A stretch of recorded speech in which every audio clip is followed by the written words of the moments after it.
안녕하세요. 상반기 성경 공부 일곱 번째 시간, 우리 세 번째 영상에서 이어가도록 하겠습니다. 오늘은 이제 41장 중에서도 이제 45절까지 말씀만 저희가 이제 볼 텐데, 우리 41장은 이제 감옥에서 요셉이 술 맡은 관원장과 떡 굽는 관원장을 이제 꿈을 해석하고 그 해석대로 두 사람의 운명이 나누어진 이후에, 그 이후에 무려 2년이나 지난 시점에서 시작을 합니다. 만 2년 후에 바로가 꿈을 꾸었다는 것이죠. 우리 앞선 영상에서도 이술 맡은 관원장이 요셉을 기억하지 못하고 잊었다라는 게 참 놀랍다라는 말씀을 드렸는데, 뭐 상식적으로 생각을 해보면 뭐 있을 수가 없는 일이죠. 그래서 우리가 하나님이 하셨다라고밖에는 말할 수 없는 일이 벌어진 겁니다. 바로의 최측근이거든요. 최고위직인 사람이 감옥에 갇히는 경험을 했어요. 더군다나 함께 있었던 사람은 똑같이 3일을 보냈지만 완전 정반대의 운명에 처해졌거든요. 죽임당하는 걸 보았죠. 근데 자기는 살았어요. 그러면 그를 찾아온 수많은 사람들에게 얼마나 많이 감옥에서 있었던 일을 이야기하겠습니까? 그런데 그 모든 이야기 중에 요셉이 싹 빠진 거예요. 가장 결정적인 인물이어야 하는데, 감옥에서의 경험을 이야기할 때, 그런데 기가 막히게도 요셉은 빠진 겁니다. 아무 그런 사람을 만나지 않았던 것처럼 기억하지 못했고 잊어버린 거죠. 그리고 그게 2년이나 지납니다. 참 이게 뭔가 싶은 일이 벌어졌고, 요셉에게는 정말 모든 이제 기운이 다 빠진, 이제 그냥 끝이구나, 나는 그냥 감옥에서 이렇게 끝나는구나라는 생각을 할 수밖에 없는 시간이었을 텐데, 그 2년 후에 바로가 꿈을 꿉니다. 이게 또 다른 완전히 큰 극적인 반전의 시작이죠. 바로가 꿈을 꾸는데 꿈 내용이 이렇습니다. 아름답고 살찐 일곱 암소가 바로가 서 있는 나일 강가에 올라오는 거예요. 그래서 그 일곱 암소가 갈밭에서 풀을 뜯어 먹습니다. 그런데 그 뒤에 흉하고 파리한 다른 일곱 암소가 또 나일강에서 올라오는 거죠. 그리고 앞서 올라와 있던 그 아름답고 살찐 일곱 소를 다 먹은 거예요. 이게 이제 바로가 꾼 꿈입니다. 바로가 이 꿈을 꾸고 번떡 잠이 깨요. 잠이 깼는데 다시 또 스르륵 잠이 들어서 또 꿈을 꾸는데 또 이런 꿈이 또 이어지는 거죠. 어떤 한 줄기에 무성하고 충실한 일곱 이삭이 싹 나왔어요. 참 곡식이 잘 익었다 했겠죠. 그런데 그 뒤이어서 가늘고 동풍에 마른 일곱 이삭이 또 나오는 거죠. 그래서 앞서 나와 있던 무성하고 충실한 일곱 이삭을 다 집어 삼킨 겁니다. 그리고 바로가 깨보니 꿈인 거예요. 너무 생생해서 꿈이 아닌가 했는데 깨보니 꿈인 거죠. 이렇게 두 꿈을 연달아 꾼 겁니다. 일곱 암소가 나왔고 일곱 이삭이 나왔고 참 보기 좋은 것들이었는데 뒤이어 나온 흉악하고 정말 가늘고 마른 그런 일곱 암소와 또 일곱 이삭이 앞에 것들을 다 잡아먹는, 이게 무슨 뜻일까 싶어서 아침에 이제 잠이 번쩍 깨서 바로의 마음이 번민합니다. 우리가 앞선 영상에서도 말씀드렸다시피 왕을 비롯한 모든 정치인들, 고위직들은 꿈을 신성시했거든요. 꿈을 통해 신이 자신들에게 계시를 준다라고 생각을 했어요. 그런데 너무 불안한 거죠. 이게 무슨 꿈이길래 이렇게 두 가지 꿈이 연달아 꾸어졌고 대체 나는 또 이 나라는 어떻게 될 것인가 불안한 상황이 됩니다. 그래서 번민해서 애굽의 점술가들과 현인들을 다 불러요. 꿈 해석을 시키는 거죠. 앞서 감옥에 갇혔던 이 관원장들은 우리가 꿈을 꾸었는데 이를 해석할 사람이 없다 했는데 바로는 뭐 언제든지 사람들을 불러서 꿈 해석을 시킬 수 있는 거죠. 근데 문제는 그 사람들이 와가지고 꿈 이야기를 듣고 뭐라고 해석을 하긴 했는데 바로가 듣기에 이것이다라는 느낌이 드는 해석이 없었던 겁니다. 그것을 바로에게 해석하는 자가 없었다라는 말은 정말 그들이 아무 말도 못했다라는 의미보다는 그들이 뭐라도 설명을 하기는 했으나 그러나 바로의 마음에 흡족하지 않았다 이런 뜻이에요. 계속 그 번민한 그 마음 상태가 사라지질 않는 거예요. 이 꿈이구나, 그런 해석이구나가 딱 받아들여지면 번민하지 않을 수 있는데 그 번민이 사라지지 않는 거죠. 그래서 대체 이 꿈을 지금 제대로 해석하는 놈이 없다라고 생각하고 있는 상황인 겁니다. 그때 술 맡은 관원장이 나섭니다. 술 맡은 관원장이 바로에게 이렇게 말을 하는 거죠. 내가 오늘 내 죄를 기억합니다. 바로께서 종들에게 놓아사 나와 떡 굽는 관원장을 친위대장의 집에 가두셨을 때 그때 나의 일을 기억합니다라고 말하는 거예요. 여기서 말하는 내 죄는 이제 뭐 두 가지 의미가 있을 겁니다. 첫 번째는 2년 전에 이제 왕께서 저에게 진노하셨었던 그 죄를 말하는 거고요. 또 다른 죄는 내가 2년 전에 했었던 약속을 지키지를 않고 있었네요 하는 죄일 수도 있어요. 2년 전에 그가 감옥에 있을 때 자기의 꿈을 해석해 주었던 그 히브리 청년이 이제 생각나는 거거든요. 왜냐하면 바로가 꿈 해석 때문에 막 괴로워하니까, 아, 2년 전에 내 꿈을 해석했던 그놈이 있는데 떠올리는 겁니다. 참 놀라운 일이죠. 지난 2년 동안 술 맡은 관원장은 기억하지 못하고 있었거든요. 그런데 이제서야 기억을 하는 거예요. 바로께서 우리를 친위대장의 집에 가두셨을 때 우리가 두 사람이 각 한 날 다른 꿈을 꾸었는데, 그곳에 친위대장의 종이었던 히브리 청년이 있었고 그가 우리의 꿈을 풀어주었습니다. 친위대장의 종이었던 히브리 청년이에요. 지금 왕 입장에서는 지금 네가 감히 나에게 그런 놈의 말을 들어보라는 거야? 라고 할 법한 신분입니다. 그죠? 종인데 더군다나 히브리 종이에요. 뭐 누군지도 모르는, 히브리가 뭐야? 라고 어쩌면 바로는 물었을지도 몰라요. 그러니까 사실은 뭐 바로가 신경도 안 쓸 정말 벌레 같은 존재일 거거든요. 애굽 왕 입장에선 그렇죠. 그런데 대뜸 이 술 맡은 관원장이 그 청년 이야기를 꺼내는 거예요. 그가 우리의 꿈을 풀었는데 그 꿈대로 각 사람에게 해석을 했더니 그 해석한 대로 되었습니다 하는 거죠. 나는 복직이 되었고 그는 매달렸습니다. 뒤에 무슨 말이 생략된 걸까요? 네. 그 사람을 불러서, 그 놈을 불러서 한번 해석을 시켜보시지요가 생략된 거죠. 사실 이 술 맡은 관원장은 자기의 목숨을 걸고 또 이 이야기를 꺼낸 걸 수도 있습니다. 또 이 용기는 어디서 났는지 모르겠어요. 네. 지금 바로의 마음이 계속 번민한 상태잖아요.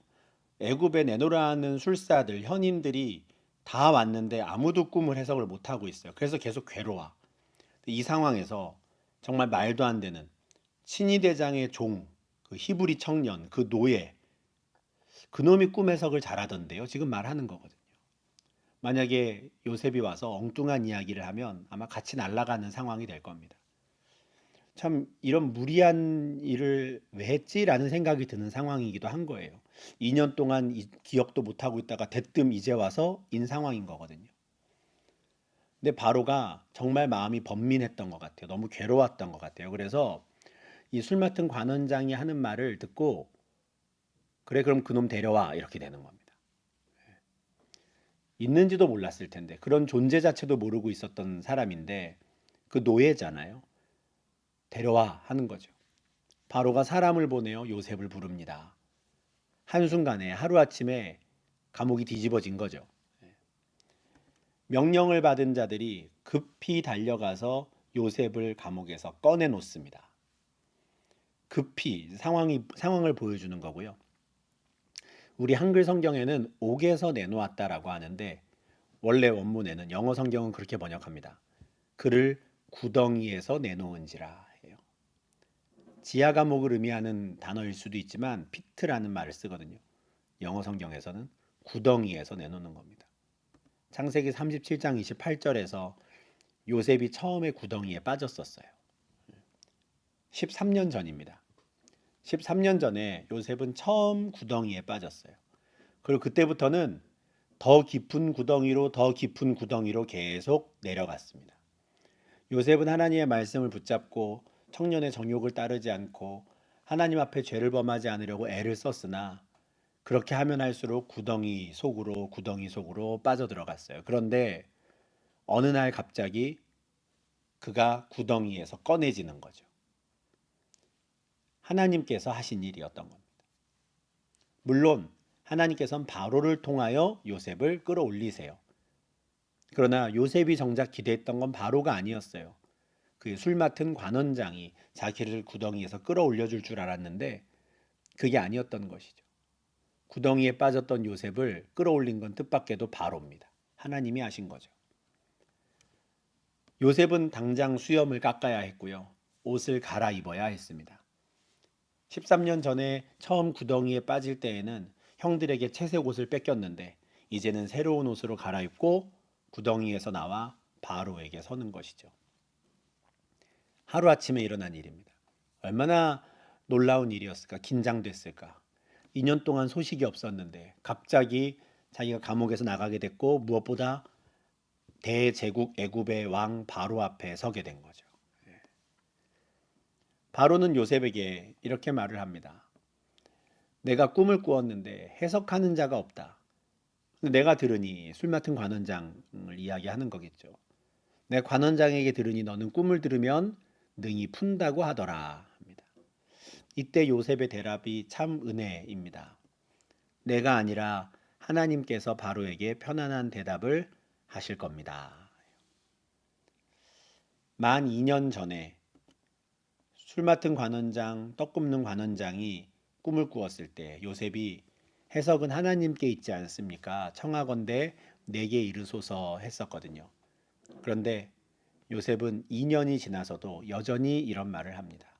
내가 해석하는 것이 아니라 하나님께서 하십니다. 참 2년의 시간이 하나님을 향한 원망으로 채워지지 않았다라는 걸 확인할 수 있는 순간입니다. 참 대단한 사람이 너무 궁금합니다. 어떤 사람이었을까? 그리고 요셉은 바로가 자기가 꾼 꿈으로 인해 지금 번민하고 있다는 것도 알았어요. 뭐 누군가로부터 직접 들어서 안 건지 아니면은 상황을 보고 안 건지 모르지만 그래서 편안한 대답이라는 말을 합니다. 샬롬이거든요. 하나님께서 당신에게 평안을 주실 겁니다.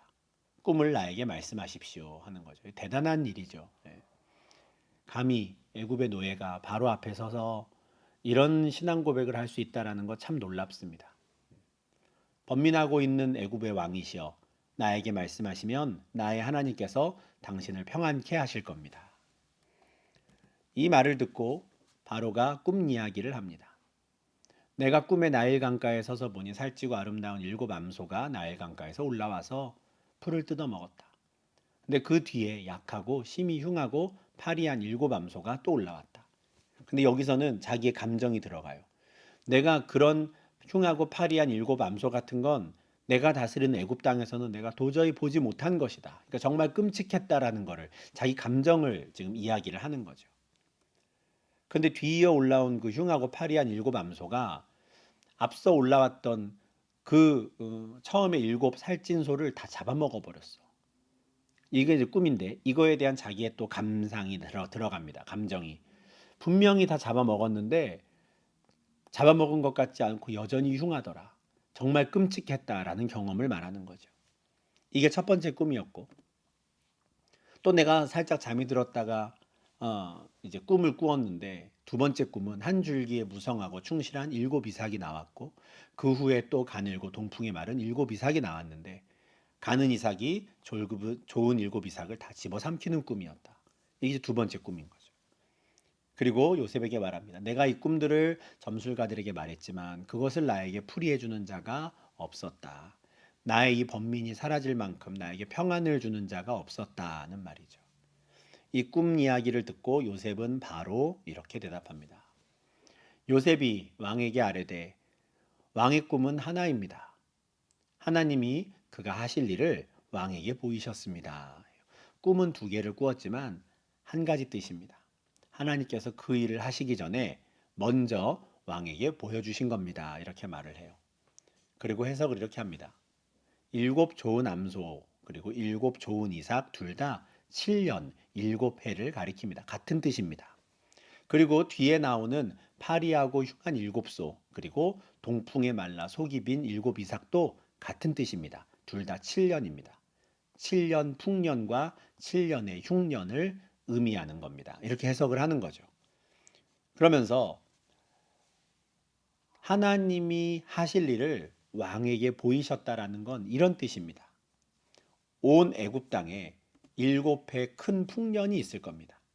그리고 7년의 풍년이 끝나면 곧이어 7년 동안의 흉년이 될 건데 왕께서 그동안 애굽 땅에서 보지 못했던 그 흉악한 소를 본 것처럼 7년의 흉년도 이제까지 보지 못했던 흉년입니다.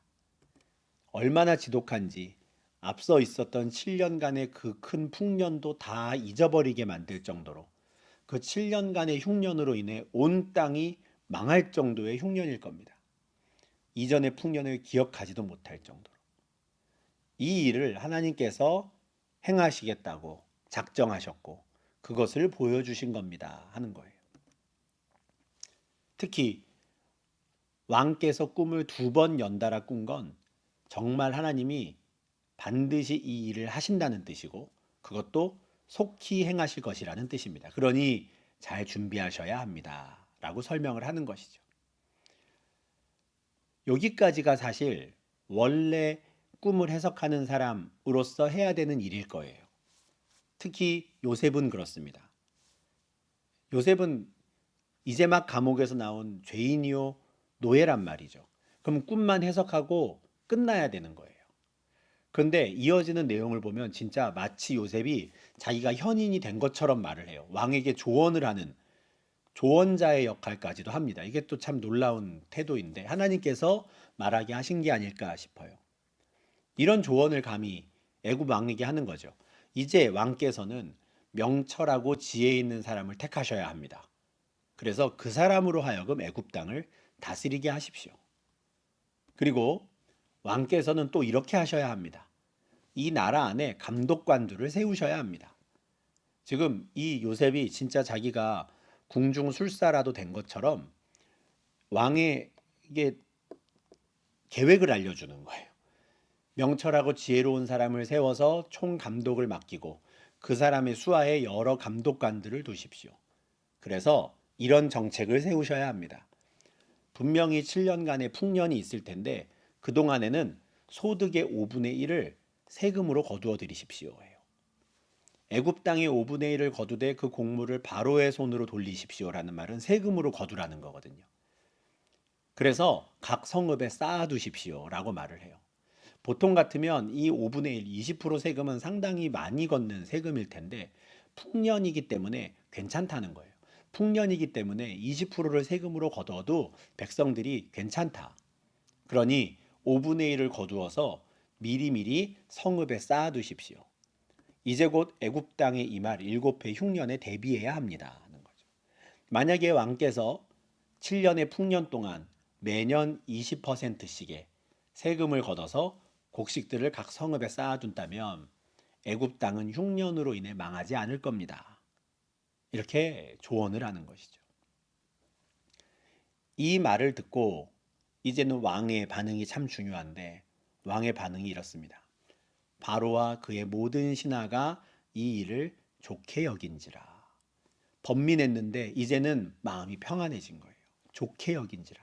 이거구나, 이 뜻이었구나를 딱 받아들이게 된 거죠. 이 해석이 맞다. 확신이 든 겁니다. 근데 바로뿐만 아니라 그의 모든 신하들도 그 자리에 있던 신하들이 술사들의 해석을 들었을 거거든요. 근데 갑론을 막 했겠죠. 아, 얘 말이 맞는 것 같은데, 제 말이 맞는 것 같은데. 근데 요셉의 해석을 딱 들으니 모든 신하들까지도 마음이 같은 거예요. 아, 이거다 하는 거죠. 이 일을 좋게 여긴지라. 그런데 여기서 바로가 한 걸음 더 나아가요. 모든 신하들을 향해서 이 정도로 하나님의 영에 감동된 사람 우리가 찾을 수 있을까? 하는 거예요. 신의 영에 감동된 사람, 이 정도로 신이 함께하여 이렇게 명철하고 지혜 있는 자가 또 있을까? 라고 신하들에게 묻는 겁니다.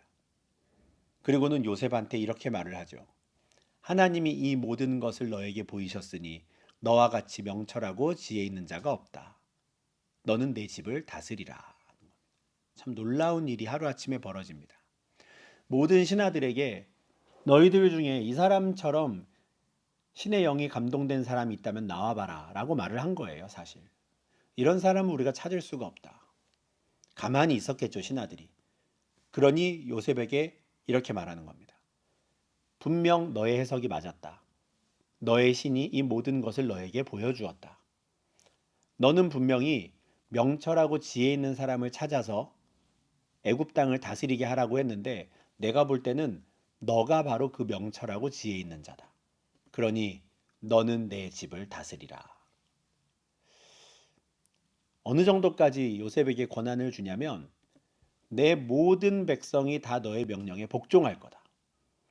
내가 너보다 높은 것은 내 왕좌뿐이다. 내 의자 하나 빼고는 다 너 밑이다라는 거예요. 완전히 세상이 뒤집어지는 겁니다. 그날 요셉은 저 밑은 구덩이, 깊은 구덩이에 감옥에 갇혀 있었던 사람이에요. 근데 어느 날 갑자기 감옥 문이 열리더니 수염을 깎고 옷을 갈아입힙니다. 그리고 바로 앞에 서야 된대요. 꿈을 해석해야 된대요. 그리고 그 앞에 섰어요. 근데 그 앞에서 담대히 하나님에 대한 신앙을 고백하고 하나님이 주시는 그 지혜대로 꿈을 해석했어요. 그랬더니 갑자기 애굽의 왕 바로가 너야말로 명철하고 지혜 있는 자다 하더니 너는 내 집을 다스려라 거죠. 그리고 전권을 맡기는 겁니다. 창세기 39장 4절에서 요셉이 보디발의 집에 팔려갔을 때 그가 보디발이 요셉을 가정 총무로 삼고 자기의 소유를 다 그의 손에 위탁했던 것처럼 그가 감옥에 들어갔을 때 감옥의 책임자인 간수장이 옥중 죄수를 다 그의 손에 맡기고 재반 사물을 다 요셉에게 맡긴 것처럼 하루아침에 애굽 왕 바로는 애굽 땅의 모든 것을 요셉에게 맡기는 거예요. 참 놀라운 일이 벌어지는 것이죠. 그리고 바로는 자기가 지금 요셉에게 너가 내 집을 다스려라, 내 땅을 다스려라라고 한 것이 진심이라는 걸 그 자리에서 이렇게 보여줍니다. 공식적인 직함을 선포해요. 내가 너를 애굽 온 땅의 총리가 되게 하노라.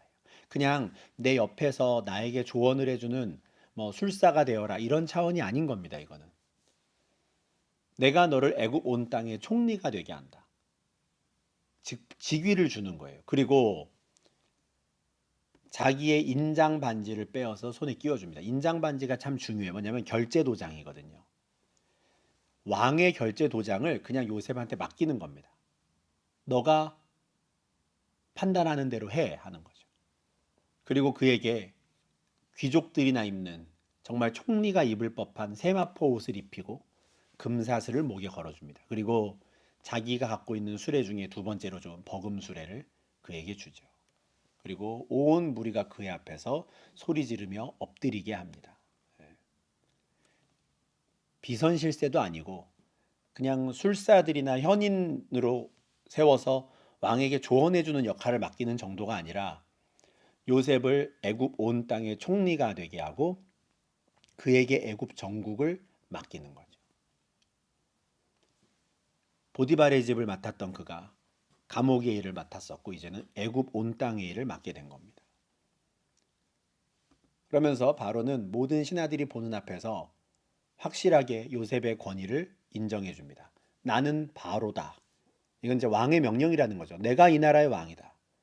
그런데 왕의 법을 하나 세우는 겁니다. 애굽 온 땅에서 너의 허락이 없이는 수족을 놀릴 자가 없다. 모든 것이 너의 허락 안에 이루어질 거고 너의 관리 아래 놓일 것이다. 앞에 있는 모든 신하들도 마찬가지인 거죠. 그들이 이전까지 어떤 직책을 가졌더라도 그들 위에 요셉을 두는 겁니다. 그리고 요셉의 이름을 사브낫 바네아라고 지어줘요. 왕이 새로운 이름까지 완전 이제는 애굽 사람을 만들어 주는 거예요. 신분을 바꿔주는 것이죠. 그리고 온의 제사장 보디베라의 딸 아스낫이라는 여인을 주어서 아내로 삼게 합니다. 가정도 꾸리게 해줘요. 완전 바로가 그냥 요셉을 딱 감싸고 도는 겁니다. 모든 권한을 주는 거죠.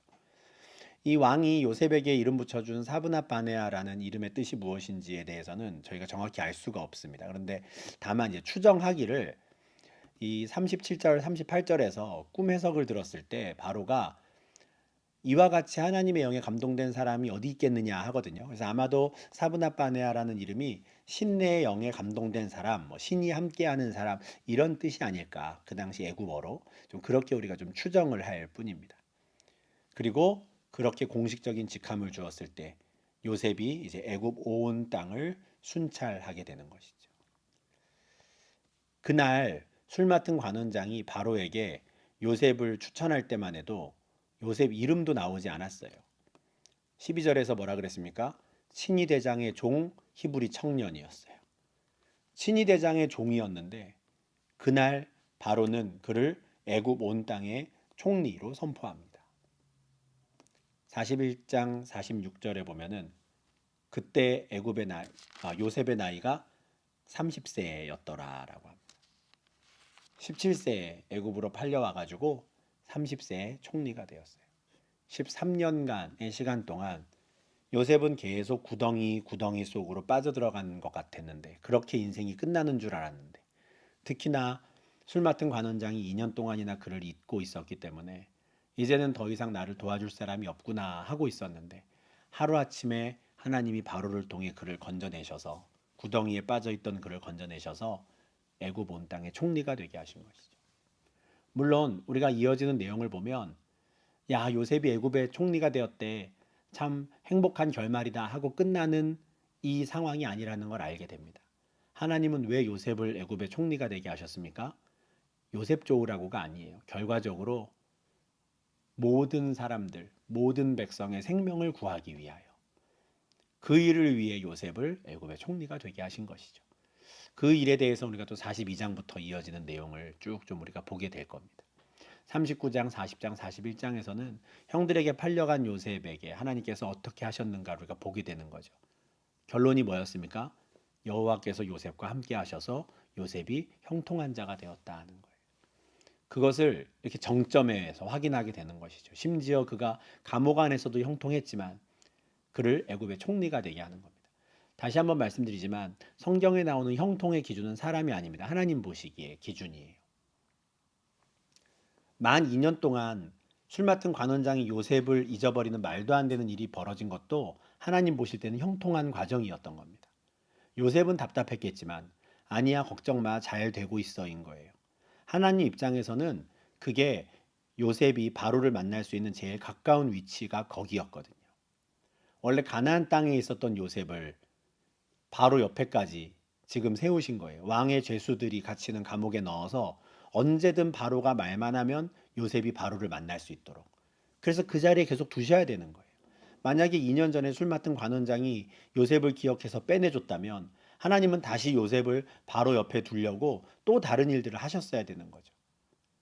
그러니까 하나님 보실 때 형통하게 가고 있는 중이었던 거예요. 왜냐하면 요셉이 바로에게 점점 가까워지고 있는 거였거든요. 그러니 괜찮아, 형통한 상황이야, 잘 되고 있는 거야 라고 말씀하시는 거예요. 비록 사람의 눈이 볼 때는 구덩이 속으로 계속 빠지는 것처럼 보였지만 하나님 보실 때에는 잘 되고 있어, 모든 일이 괜찮아, 큰 문제 없어 라고 생각하는 상황들이었던 거죠. 우리가 39장, 40장, 41장을 통해서는 이와 같은 하나님의 섭리와 인도하심을 우리가 생각하고 배우게 됩니다. 우리가 그걸 믿고 용기를 낼 수 있으면 좋겠어요. 우리가 믿음의 눈을 떠서 하나님을 바라볼 수 있도록. 그리고 하나님, 제가 볼 땐 아니지만 하나님 보실 때 형통하다면 괜찮습니다. 내가 주님을 따라가겠습니다. 하나님 인도하심을 따라가겠습니다. 우리가 그렇게 고백하고 또 그 길을 걸어갈 수 있으면 좋겠습니다. 네, 이렇게 해서 우리 7번째 시간 오늘까지 이제 마무리를 하고요. 이제 다음 주에 41장 이제 마지막 부분 46절부터의 내용하고 이제 43장까지 쭉 이어지는 내용을 함께 또 좀 보도록 하겠습니다. 오늘도 세 편의 영상을 통해서 우리 말씀 함께 묵상하시느라 수고 많으셨습니다. 그래서 말씀을 이렇게 묵상하는 이 모든 상황들이 정말 우리에게 힘이 될 수 있으면 좋겠고, 무엇보다 우리가 묵상한 말씀을 꼭 필요할 때마다 성령께서 생각나게 하셔서 우리가 하나님을 향한 그 믿음을 잃지 않도록 우리를 붙잡아 주시기를 그렇게 기도합니다. 네, 그러면 오늘도 함께 해 주셔서 너무 감사하고요. 네, 수고 많으셨습니다.